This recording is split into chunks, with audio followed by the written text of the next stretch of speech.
Welcome to Upthinking Finance, a podcast that offers a unique and discerning view of economics and financial planning. Here is your host, Emerson Fersch. Welcome to another episode of Upthinking Finance. Robert Francis Kennedy once said, "Progress is a nice word, but change is its motivator, and change has its enemies." It's been a common theme on this podcast for the last almost year now that it started and it's progressed with the idea of bringing new views and fresh thoughts, primarily on economics, but really, on the thread that finances weave throughout our lives, to my listeners, to my clients. And as I've been on this journey now for almost 3 years, it's really steered me away from what I really think are limiting views that are promoted by a lot of the big wealth firms in this country and overseas as well. I get material every day as a financial advisor, and it's the usual stuff. It doesn't change. It's, when the markets are down, it's the average length of a recession, hard landing, soft landing, and of course, this obsession with what the Fed's going to do, the pivot and even some cases, what quarter end window dressing, as it's called, how that'll affect a portfolio. It's a very limiting and short-sighted view, in my opinion. And so I've been fortunate to establish relationships with economists, many overseas, who aren't beholden to companies or product requirements that are actually able to express their views honestly without really being controlled by the fear of losing some kind of a revenue stream. And so that's been good. And then these individuals, some will stay still within an economic framework and describe how they see things evolving. Others will branch also into the geopolitical impact of things. And to me, that's probably one of the less emphasized components of what we're looking at right now in the world today. And then there are others who take an even broader view and I think dig into what I will call a collective consciousness of a shift that I think many people are feeling. One perfect example of it is this drive to seek out experiences in life. And so rather than kind of relying on sort of a big box approach to things, a lot of people are seeking to do business with smaller companies who are seeking experiences in their daily life and in whatever the endeavors might be, rather than just purely, efficiencies, I guess you'd say. And so today's guest is one of those thinkers that I'm fortunate to have run into just recently. His name is Charles Hugh Smith. He's been writing about social, economic, and technology trends since 2005 on his blog called of2minds.com. And it currently hosts over 4,000 pages of his original content. His work can also be found for subscribers on Patreon and appears on the alternative financial website Zero Hedge, which is where I became acquainted with him just last month. Charles seeks to understand why our socio-political and economic systems are failing and to lay out alternative ways to organize more sustainable ways of living. His work does not fit into any ideological box. In fact, he views all ideologies as obsolete and misleading, and I have to say I'm 100% in agreement with him on that. Charles has written 16 books. The most recent was published in 2022, and it's titled Self-Reliance in the 21st Century. Charles is keenly interested in the role of new technologies, including blockchain, and what role they may play in what he refers to as, quote, a radically beneficial world, end quote. And what he means by that is the emerging system he sees coming that benefits all participants rather than just a few at the top of the wealth power pyramid. When asked what of two minds means, he explains that it has two meanings. One is an open mind to changing his views when presented with new knowledge, and the second is that the blog itself is a result of two minds, his and the collective intelligence of his global readership. So it's my pleasure to welcome, coming to us from the big island of Hawaii, Charles Hugh Smith. Aloha, Charles, and thanks for joining me on Upthinking Finance. Well, thank you, Emerson. I'm looking forward to our conversation, which is our first, hopefully of many. Yeah, agreed. So I guess the first place to start is I'm curious because as I've been on this quest I shared about in the intro about seeking free thinkers, relative to economics, but even broader than that. You've been writing for a long time. I mean, 2005, I'm just surprised I haven't run into you before. I guess you have to be looking, but I guess I'm curious what the inspiration was to start this blog that you have, of Two Minds, and kind of how it's evolved over the years, if there's a way to capture that. Yeah, sure. Thank you for the interest. And I think my path started is the of two minds has multiple meanings. One is that I'm rooted both in the philosophy, which is my university degree, both Eastern and Western, and that philosophy. Of course, I often mock the whole idea that don't major in philosophy, then you can be an Uber driver or a carpenter. It's kind of like your choice, right? So I became a carpenter. And then I'm rooted in like the trades. I was a carpenter. I worked my way through college, and then became a builder and built quite a few, dozens of houses and some major projects. And so with my partner, and then I kind of exited out of that because I thought, okay, I've done all that. I've done basically everything I can do as a builder, and now I want to be a writer. And so I started writing about housing and urban design because that's what I had some expertise in that field already, at least experience, if not expertise. And then once the housing bubble started in 2004, 5, 6, I started writing about that, and then I gained an audience to my great surprise. And once you get into the housing bubble, then you get into finance, and then you get into the economy, and you get into the wealth effect, and you get into the whole sphere of socio-economic, political interaction and dynamics. And so that's how the blog kind of added interest, and I guess the audience developed from there. And so, like you, I'm really interested in people who think independently. In other words, they have their own analysis. They don't just repeat what somebody else said and take it as granted. And I think that's where the philosophy helps. And the other part of the Of Two Minds story is it's actually now when people say, well, what's that mean? And I say, well, it's the audience, it's the readers and the correspondents who email me. They have their minds, and they're sharing their knowledge and information and critique with me. And then I'm kind of processing that. So there's actually multiple minds, but Of Two Minds gives a flavor of how much I've learned from my audience and my readers. And that's part of it. Yeah. This is something I've become recently acquainted with. I don't know if you're familiar with Tom Luongo. He has this, it's what you're describing as a community. And I just, that's a whole new aspect where people are sharing ideas kind of in real time, I suppose you'd say, through, just everybody's own kind of experiences and their exposure to things. And it's actually been very exciting for me because I think I shared when I reached out to you is I'm just a product of the financial, economic system of, the big firms, with their capital market analysts and their research and things. And it's just, it all of a sudden has become, I can't even listen to it because it's so just limiting and things. I never had any idea. So I feel fortunate to be meeting people like you. And so I mentioned, this article that I found you, which is the first time I've seen your writing, which was just last month that was on Zero Hedge. It's called, Will 2023 be just an average recession in an average year, or will it be transformational?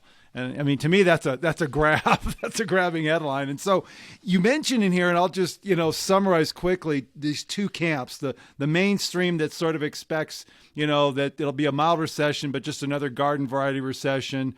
And then kind of the small outlier camp, as you referred to it, that sees that this is bigger than that. I'm really generalizing here, but would you be willing to just elaborate on both those camps and kind of how your views, because I have to imagine as you dug in over the years into the economics and the finance world, that there had to be some kind of a process of, kind of an enlightenment or an awareness or something that has developed over that period of time. I hope that makes sense. Yeah, and I think it's a path that many of us take. And I think for me, I think it's very common. In other words, I'm not the only one. I think all of us who come upon historians in particular, but there can be other analysts who explain the cycles of human civilization that tend to arise and then decline. And these periods of great social, political, economic change. And in the 20th century, of course, there was the Russian Revolution, the Chinese Revolution, World War II. There's and in the U.S., you could say the counterculture and all the civil rights and women's movement, the growth of the ecological awareness movement, environmental movement. All these were huge movements that were social, political, and economic. And so, that's those transformational areas are of interest because I think we need that. In other words, I think the system that we have is not sustainable and that it needs a transformation. And so that's been my interest. So we know from recency bias, that's the bias we all have, that the recent past is a very good guide to the future. And what's so funny is, as we know, 99% of the time that's correct, right? The recent past is a good guide to the future. But in transformational areas, that correlation or causation falls away. And the recent past is no longer a guide. It's actually very misleading. And so I think we're in an area where there's this mix, kind of what I would call like kind of a whirlpool or of tides conflicting. And so we've got this tide of easy money, central bank monetization, controlling the economy and the political process, and plenty of resources and low cost for commodities and all this stuff that's been running more or less for either 60 years, 50 years, or 40 years. Take your pick. It's been a trend where we can count on everything stabilizing back to the bull market in everything is what I would call it. Yeah. And then in the last 20 years, there's been hyper-globalization and hyper-financialization, which took these trends that have been present, basically for hundreds of years, or thousands in the case of globalization, right? Trade between Rome and India, for example. But these have become hyper accelerated, and now the system is, in my view, destabilizing. And so there's this emerging trends that are kind of contesting that recency bias. And so the question is, if you look at the recent history and go, oh yeah, sure, well, this is just it's entirely rational to say we're in the same bull market we've been in for 40 years and it's just going to run for the next decade. But if you look at other stuff, you're going, no, I think that tide is ebbing, and the tide that's rising is a different tide, and we either we're gonna have a transformation of some kind or another. Gosh, when I was reading your blogs, I thought, how am I going to keep this to like a reasonable amount of time? Because everything you speak of, it covers so much. So, okay, in the finance world, again, from my side of the desk, and you don't probably know, but I've been in financial services, the entirety of my career started in '86.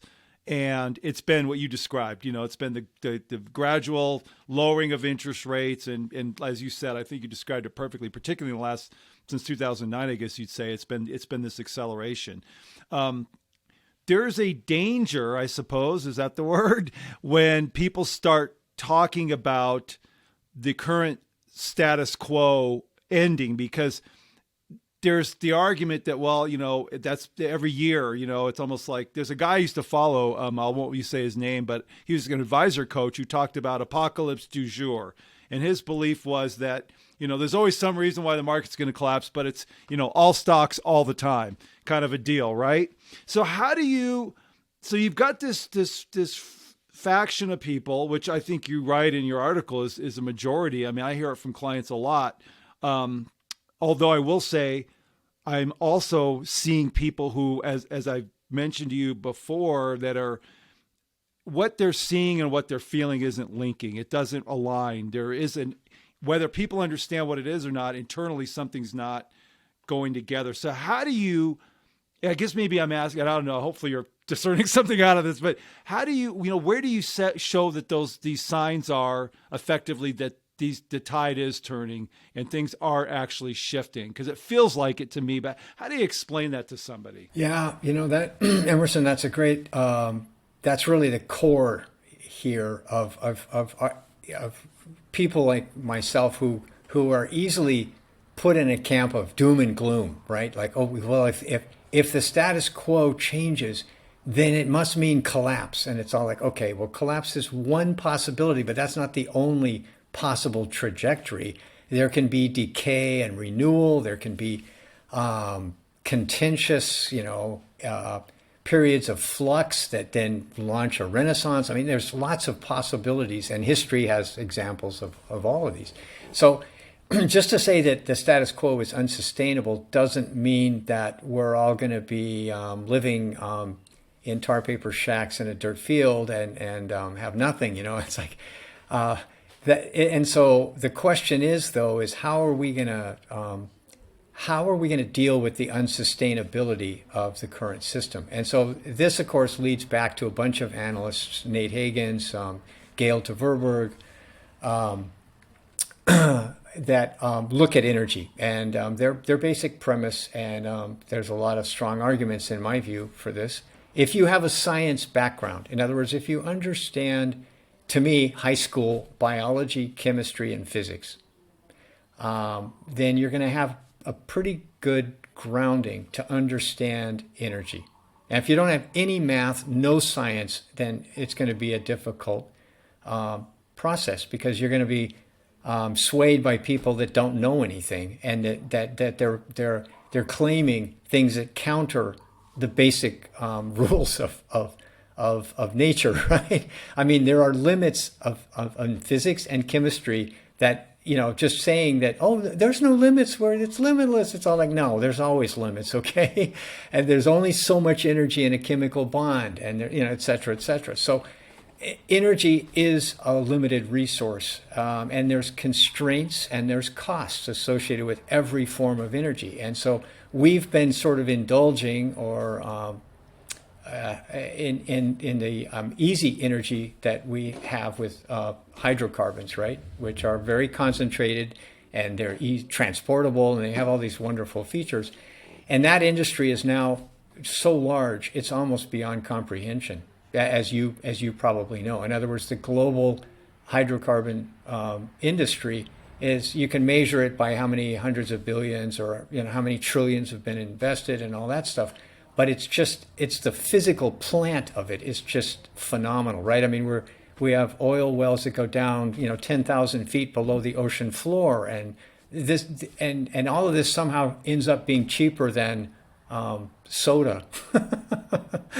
And it's all like, that's an incredible system that we tend to take for granted. And so now we're talking about, well, okay, we're going to have a green energy system and so on, but those systems are have their own constraints, right? As we say, they're intermittent, and so then what are you going to do when the sun goes down and the wind dies? And so it's not an easy problem to replace hydrocarbons, and yet a lot of people are sort of like sort of ignoring that and saying, oh yeah, sure, it's all going to work out just fine.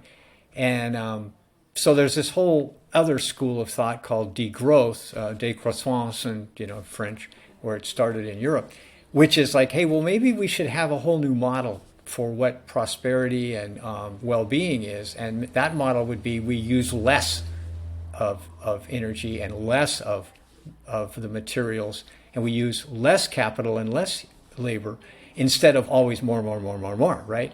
And so, because what the more has led to is what I call the waste is growth landfill economy, right? Where we're wasting stuff, but the way we measure GDP is, hey, that's great. 1 million cars sitting in a traffic jam going nowhere. They're all burning fuel. That's great. We're going to buy more fuel. It's fantastic. That's consumption. It's going up.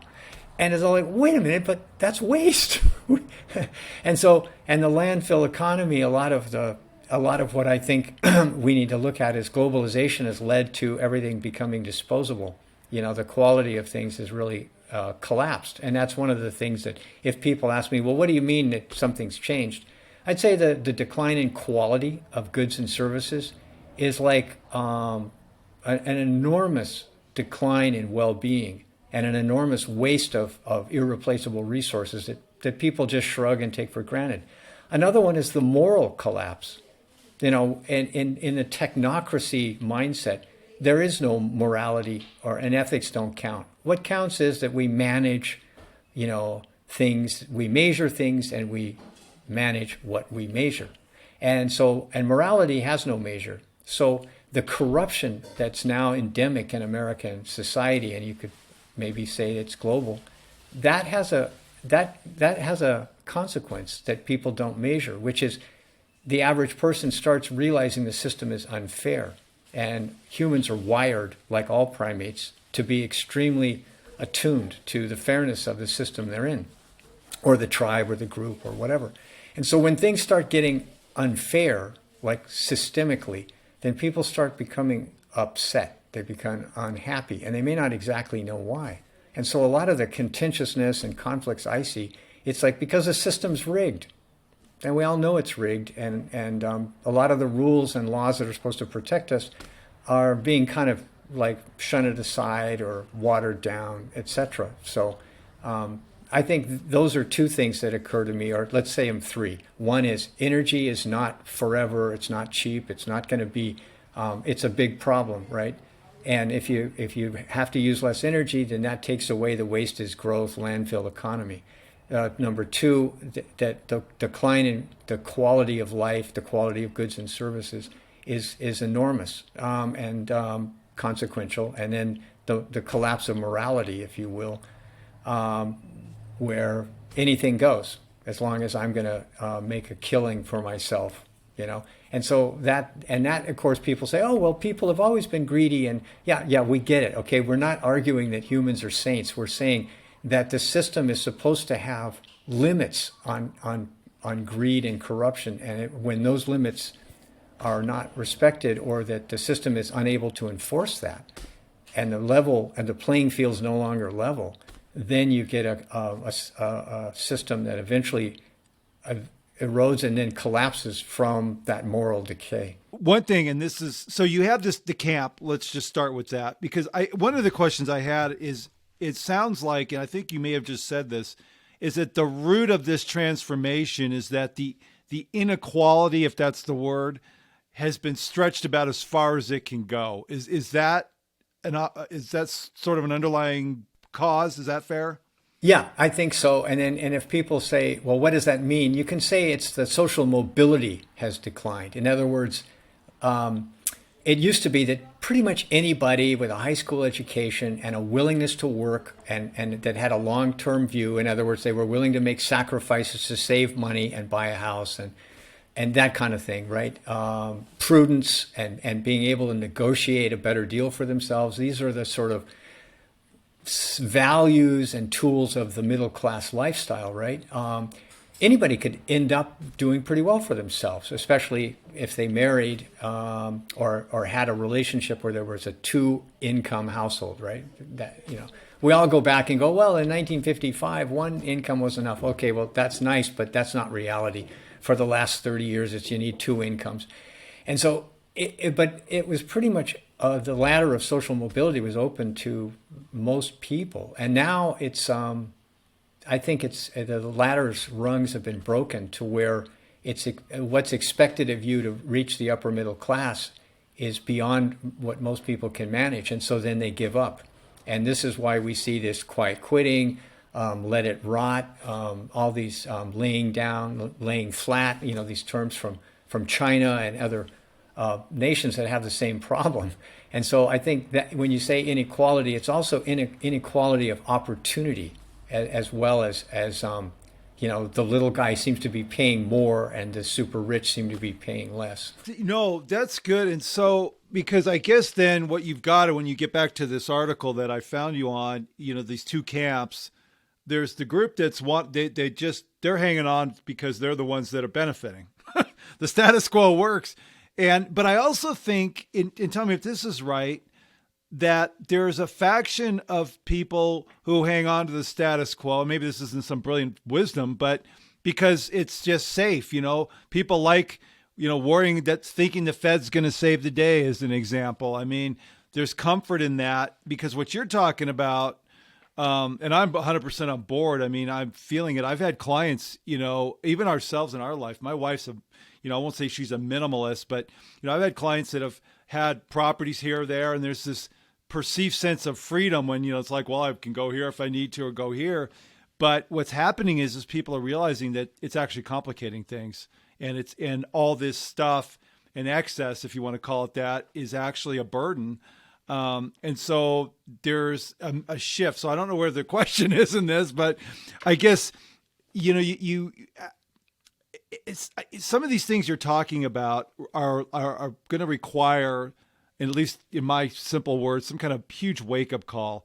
I mean, I don't think a 20 or 30% drop in the market is even enough. And I know I'm tying it back to finances because there's a spiritual component to this. I think whatever you want that to be. I mean, I listen to you and, you sound, there's a detachment, and I've read, how you measure success. I love this on your biography, that it's not just about, it's about friendships and your health and experiences in life, and it's broader, and some of the economists, like, I don't know if you're familiar with Alex Craner, he contributes to Zero Hedge from time to time. He's over in Monaco. He talked, his thing is, it gets back to, being able to buy farmland or have a greenhouse or something you can do to provide for yourself, that your wealth, it's not just the money in the bank and how much you have in your, mutual fund portfolio. It's much more than that. Peace of mind, a sense, like you said. I mean, when you're describing people, it sounds like there's just a loss of hope. I mean, that's kind of where I go with that, a loss of hope for a lot of people.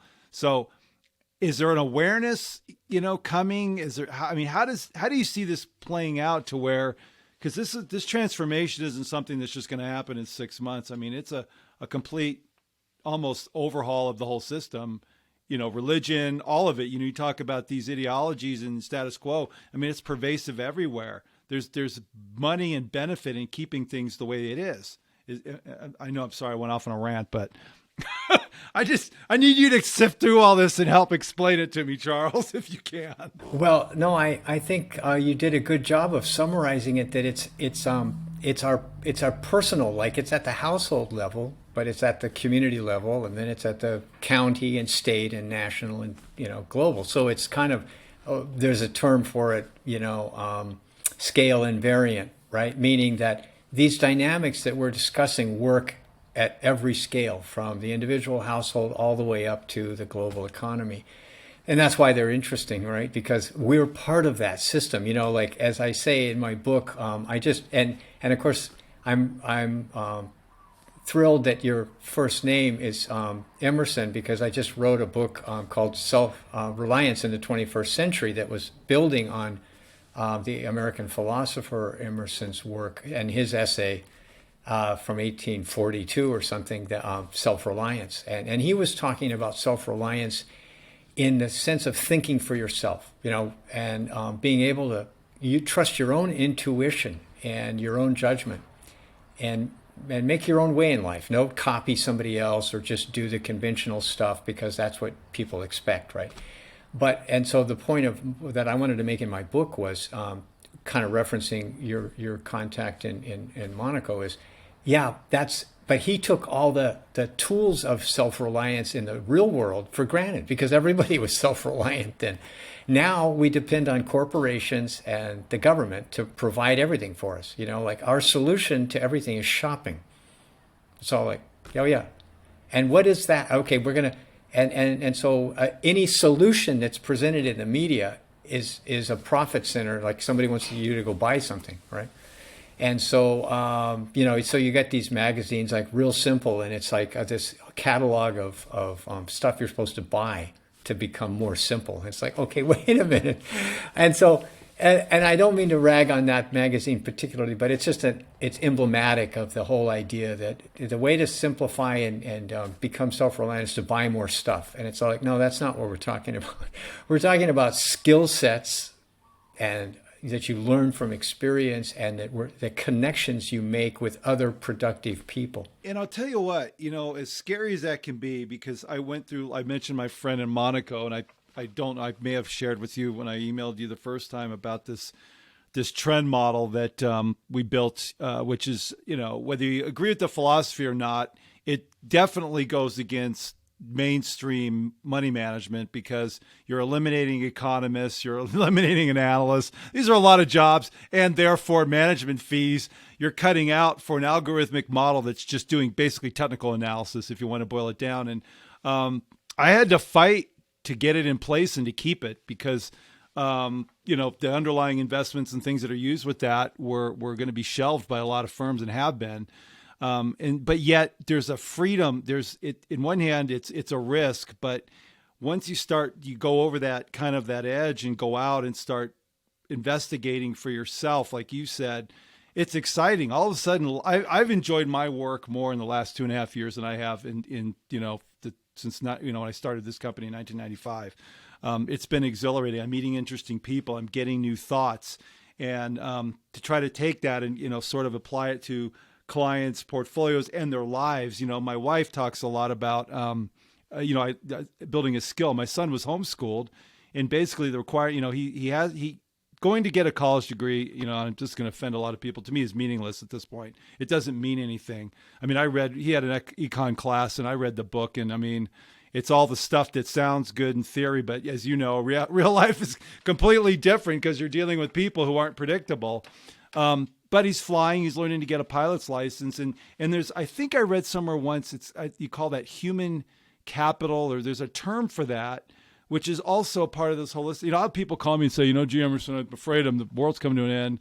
You have a word for that. I saw there's a acronym, but it's like, I think I want to buy gold. And my response is, really what you ought to do is beef up some food storage. If you're really that's where you're going to get peace and security and self-reliance. And so I guess, again, I'll go back to, and I'm, like I said, you just put all these thoughts in my mind, but how do you see, in your opinion, where do you see kind of where we are now and how this transformation manifests itself? Because I like what you said in the beginning. It's not like, okay, we're going to, it's either we keep going along with the system in place or the whole thing falls off. That, the extremes don't make sense to me. There's somewhere in that middle there is kind of a path that probably most people don't see, including myself. I mean, are you comfortable if I ask you to kind of articulate sort of your thoughts, as broad or as narrow as they might be, or specific, I should say? Yeah, no, and I think what I'm very excited to have your questions and your open-mindedness, which is, as you say, is pretty rare, and I try to stay open-minded and realize I can be wrong,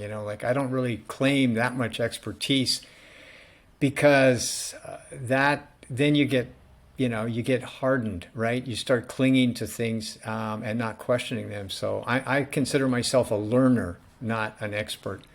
And so I want to refer back to our emails when we were first introducing each other. What I found really interesting was your interest in social transformations. In other words, like we can analyze and measure finance, right? That's pretty easy, like profits, revenues, costs, right? But how do you measure the social changes underneath the economy, or that go hand in hand? And well, that's hard to quantify, right? We can do surveys and stuff like that. It's a little squishier. And the same with politics, right? Like we can measure, like, well, how much do you hate the opposing party or whatever? And then we say, oh, well, the social discord is increasing or whatever. But that doesn't really tell us much, right? And so I think what we're trying to do is we're trying to understand the dynamics in ways that are that explain it in causality and correlation, right? That we can say, okay, this dynamic is going to create these consequences, and then those consequences will have consequences, first order effects, second order effects. In other words, try to break it down as a system, so we sort of scrape away the emotions and the ideologies and all that stuff. And so I consider myself a learner of systems thinking, and I think that's what you're referring to. If I had to say, what is your investment strategy based on, I'd say he's a systems thinker, because he's not going to limit the inputs to like one little field. That finance includes all these different inputs, and they can be overwhelming. And so we use technical or quantitative analysis to try to boil it down to a few dynamics that we can actually track, right, or try to understand. So I think in the transformation, I think we have to look at, a lot of people use these terms like looking at constraints. And so if you look at the constraints in your own life, and it helps you make good decisions, right? You go, well, this is all the money I have right at the moment. What can I do with that, right? And you can, if you spread it too thin, it's kind of like, then you're not going to get any concentrated effect, right? But on the other hand, if you have all your eggs in one basket, that's and that the eggs break, then you might not be able to recover those losses. So, in terms of finance, we look at risk and return, right? But that's a very good platform for analyzing life in general. And so, like what I say, and maybe it doesn't make sense to anybody else, but this is how I think of it: is each of our lives is a system, and it's an enterprise. Now, I've been self-employed. I've worked for other people on occasion, but as a general rule, I've been self-employed like you are. And it gives you a completely different mindset. And then you start pondering, you read books by Peter, his name was, I just had his name, Peter Drucker. You read about management and you read about finance and all this stuff, and you try to get as much information as you can from guys who are smarter than you and people that are smarter than you. And then you go, okay, what do I do with this? And you end up saying, okay, I need to understand the risks and make calculated risks in exchange for some return. And you realize you have to embrace insecurity, right? And the unknown, right? That's really what it boils down to. There's no guarantees in life. But if you want to invest in a variety of different asset classes, and of course, as you say, human capital, also called intellectual capital, no one can take that away from you. It can't be expropriated, or taxed away or whatever. You carry your skills and you carry your social connections, people you care about, people you've contributed something important to their life, and people you trust, right? So I'm always talking about trust and integrity as being like the core asset. Everything beyond that is gravy. So but you can see that from my point of view, to kind of correlate to your interest in finance, it's like, okay, so we're going to invest in ourselves, right? Like our own intelligence, knowledge, expertise, etc., and those of our kids, as you're doing. And then you're going to say, okay, we want a piece of land in a place that has some kind of rule of law. That limits things immediately. And then we want to have a place where we feel comfortable with the people around us as being productive and people we can work with. We don't have to agree with them on everything, but we need to be able to work productively with people, right? And not every place has an abundance of people who are productive. A lot of people have become dependent and entitled, and they're filled with resentments and indignation and all that stuff. It's like, how can we work productively with that kind of mindset? And the truth is, you can't. I mean, a little bit of that is okay. Sure, we all want to complain or whatever, but you gotta have some kind of vision and a value system to be productive. So you want to be in that kind of place. That's an investment, right? And then you're like, okay, your investment in stuff that's going to benefit you or grow or whatever. And then you can say, well, I could buy solar panels and a battery for my house. Is that a better investment than a mutual fund? Well, that's a good debate to have. Maybe you should have some of each, I mean, and so on. So I think what I'm looking at is broadening the scope of what is considered an investment away from stuff that you don't really control. If I buy shares in a corporation, I don't control anything except whether to sell it. I mean, I don't know anything else about it. Whereas if I have other investments that I actually manage and control, like my own little enterprise, like your enterprise, that we actually own, we control it. And so I think control of your assets and investments is underappreciated. And that makes sense. And that's probably, I think, gets back to what you said earlier about equal opportunity. Because are you familiar with Carolyn Myss? She's kind of a spiritual, okay. She's really good, and she's comes, at it very similar things to your, the way you're expressing from a spiritual side. But it's this idea that, it's not really necessarily about fairness, because, how do you judge that? I mean, everybody has, that gets back to actually the government and corporations, providing everything for everybody equally, kind of a deal. But what you said about equal opportunity and allowing people to just be whoever they're meant to be, and have an the American dream, right? To literally be able to, to pursue things without restriction. And I think that's, like you said, I don't see that as is available for everybody. And I think that's probably, as you said, I've read when you've written, the driver of this discontent.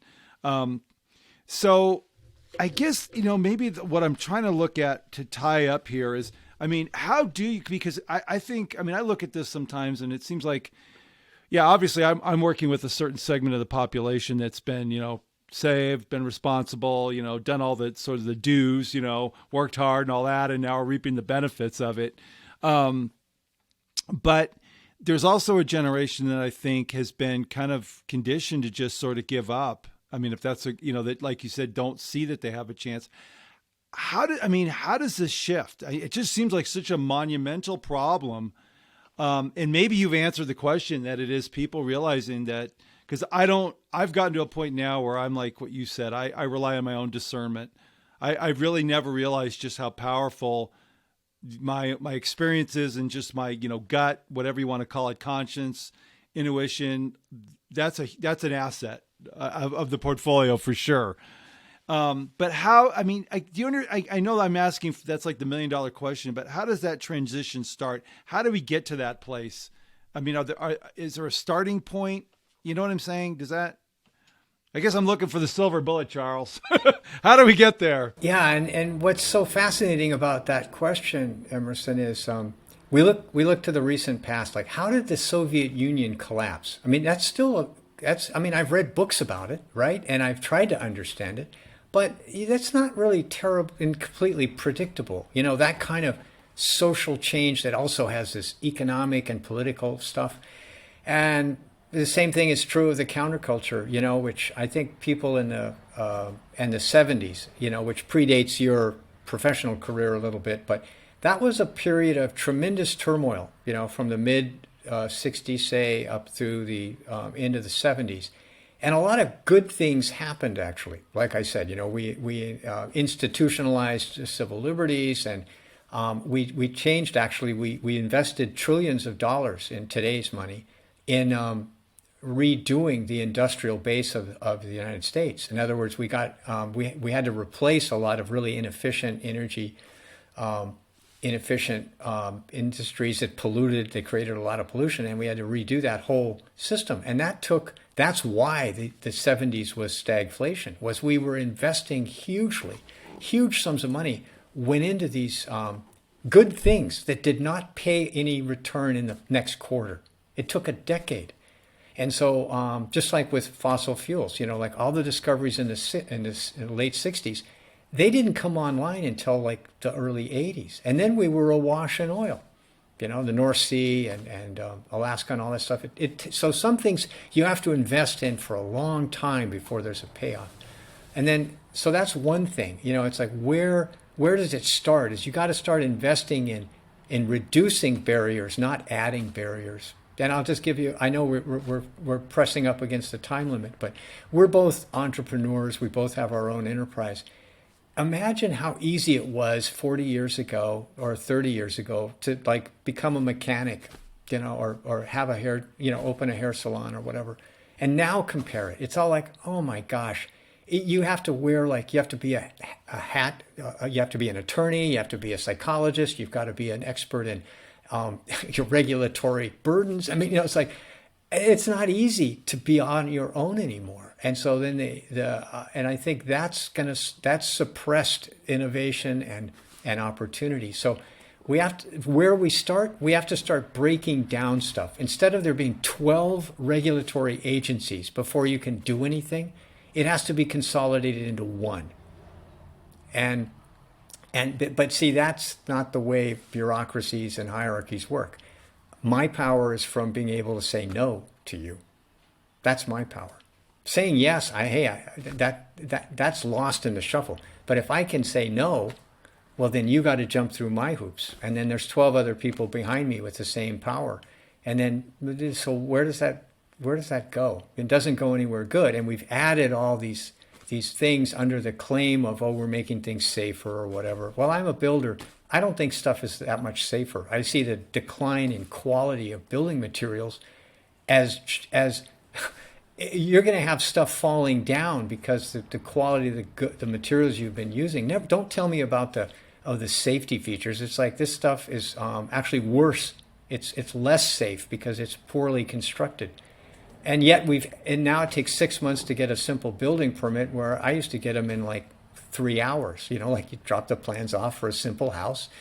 They do their thing, and then you come back after lunch and you pick up the plans and you go start building the thing. It's like, that was like in the 80s. That wasn't like 1912, it wasn't that long ago. And so I think we've lost the vision of, you got to keep things safe, but you've got to keep it stripped down and efficient. And we've lost virtually every sense of efficiency other than, how do I make more profit? But, and so the profit motive is okay, it's good, but that's only one little part of the whole economy. So where do we start? We have to create opportunity by making it easier to do stuff for yourself, and starting a business, making a living, etc. And so that's a good place to start, I think. And also just to recognize that there's social change going on beneath the economy, and eventually the social consequences can start affecting the economy, where people go, this economy doesn't work for the bottom 90% anymore, and the top 10% have all the wealth and power, but that's just that's not sustainable.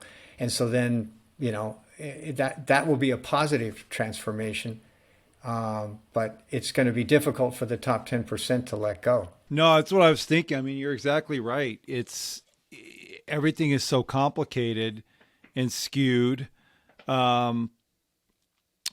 Well, I tell you what, that was a good summary. I appreciate what you said, Charles. I mean, it's good to have these conversations, because I guess, and maybe I'll just add one last thought, maybe you could comment on, but I do see in my little circle, whether it's clients or just people I kind of consider members of my personal tribe, I suppose you could say, that are seeking more than whatever their life has been, they thought their life was supposed to be about. A good example, and this is kind of may not be good for some, but I have a buddy of mine he runs a CrossFit gym in Long Beach. And, I met him originally in the church we were involved with, but he's starting a book club, because he says, just to spend time, with people building their bodies and their physical health is great, but it's one part. It's the same thing you're saying. It's one component, and you can be the healthiest person in the world, but if your mind and your spirit isn't, being challenged or developed, it's kind of it's very short-sighted. You're one little piece of the puzzle, or however you want to word it. So, but I am seeing this trend of people that are starting to connect what they're seeing with what they're feeling, and realizing that it's just, it doesn't fit. And that's encouraging, because I think that's where the change starts. Certainly the people at the bottom, in terms of the system, the way it rolls, are feeling that and have been for a long, long time. But when you start having people who could continue on and just sort of go on with things, the status quo, when they start, having doubts, if that's the way to express it, that's a positive. And I don't know about you. Are you seeing that? Because I feel like I am, in different forms and fashions. There's some kind of collective awareness, if that's the way to put it, that seems to be kind of evolving here. Yeah, I think you've pinpointed something really important, Emerson, about the way that social change occurs. And it's that, people start thinking about it in a different way, and realizing that their well-being could be increased by doing something different than what they're doing now, really. And well-being is like, as you say, it's a totality. It's not just how much money we have. And so once you reach a certain point of wealth or security, then that's when you start questioning things. And I guess I'll end on this idea of the Pareto principle, which is, that 80-20 rule. And it actually breaks down to the 4-64, right? You take 20% of 20% and 80% of 80%. And so they call it the vital few. In other words, once 4% of the population has a new understanding or a new set of goals, then they influence the next 20%. And then that 20% influences the 80%. And then you have stuff that used to be considered crazy or wild becomes normalized, right? And so that's what we saw with the civil rights movement and the environmental movement. Stuff that seemed like fringe. Once 4% of the population gets it, then they'll influence the 20, and the 20 will influence the 80. And that's the same thing we saw. Like, how did the internet? Well, it started out with 4%, getting on the internet, and then pretty soon it was the 20, and then once 20% were on the internet, then it quickly went to the 80%, and then it became ubiquitous. So I think the things you're talking about are exciting and interesting, because once that number of people reaches 4%, then you're going to start influencing the entire society for the better. No, that's great. I'll tell you what. Yeah, we're going to have I'm committing you to another conversation, because there's so much more I feel like we could talk about. But I want you to know, first of all, Charles, I want to thank you for your time. And I really, like I said, I'm just thankful I found your writing, because it's just adding. I keep bringing it back to the financial, because that's where it started. But I'm a better person today because of the different inputs I'm getting, and I think that's the thing, is just broadening out where you're getting information and who you're talking to and views. It's like you said, it's a willingness to be open-minded and challenging everything, and that's scary for a lot. And I lived a life many years, as I'm sure maybe you did at some point, maybe not though. I don't know. You seem like you've been a free thinker for a while, but there's a safety in surrounding yourself with everybody who thinks the same way. I mean, but when you start all of a sudden broadening out, and Tom Luongo, I laugh because he puts out very good geopolitical information, and he says he's a goat farmer. I mean, that's one of his, part of his bio. He's a goat farmer, but why does, or in your views, you're over in Hawaii, enjoying yourself. And why is, some guy at JP Morgan or some other firm who's got a bunch of credentials, why is their opinion or view any more valid than anybody else's? You know what I mean? And then you start realizing, no, not only is it not more valid, I'm probably getting myself in trouble here, but it's actually, it's controlled. That you mentioned something earlier, and I know I'm going off, and I just should really let this finish for now, but there's an element of the status quo is, you hang on to power, you hang on to control, and you can hang, and so there's an incentive to keep it going. And I literally, my mind opened 3 years ago. I was on a conference call with one of these money management firms, and they were just coming off with these recommendations right as COVID was becoming the permanent lockdown that just made no sense. I mean, I'm a natural contrarian, and I'm not afraid to go left when everybody's going right. But I mean, it was like out of left field. And that's when all of a sudden the light bulb went on. I'm like, what the hell is this guy talking about? And then I started digging, and then I learned about, World Economic Forum and all these agendas and all the rest of this stuff. And it was like, holy cow. And then all of a sudden I noticed everybody's website was the same, with the same, different colors, but the same information. No, really, this was like a revelation, and thankfully I'm grateful it came when it did, because I was just kind of marching along step with everybody else. And it sort of aligned with this whole shift that we're going on now, at least currently. So anyhow, just thanks again. I really appreciate your time, and I look forward to another conversation. So thank you for joining me on Upthinking Finance. Thank you, Emerson. I look forward to our next conversation.